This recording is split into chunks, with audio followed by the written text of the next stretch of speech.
حضرت امام مالک علیہ الرحمہ لاکھوں کروڑوں مالکیوں کے یہ امام ہیں، اور آپ زندگی کیسے گزارتے تھے مدینے کے اندر؟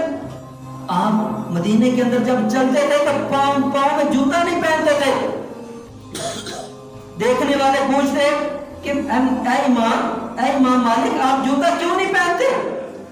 تو آپ فرماتے کہ یہ زمین کے وہ ٹکڑے ہیں جہاں پر حضور کے قدم لگے ہوئے ہیں، اگر میں ان کا غلام جوتے پہن کر چلوں اور میرے وہ جوتے حضور کی جگہ پر آ جائے تو میں تو بے ادب ہو جاؤں گا۔ جب تک آپ مدینے میں رہے آپ نے کبھی گھوڑے پر سواری نہیں کی، گھوڑے کو مدینے میں نہیں لے کے آتے تھے، کیوں؟ کیونکہ وہاں پر تو حضور کے قدم لگے ہوئے ہیں، اور وہاں پہ اگر گھوڑے کے قدم لگ گئے تو گستاخی ہو جائے گی، بے ادبی ہو جائے گی۔ آپ نے یہ ادب کیا، اللہ نے پتہ کتنا آپ کو نوازا۔ آج ہم ترستے ہیں اس چیز کے لیے۔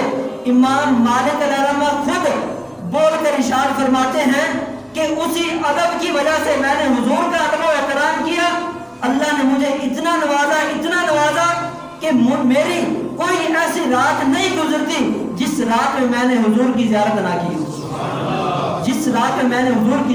کی ہو، ہر رات میں اللہ تعالیٰ مجھے حضور کی زیارت کروا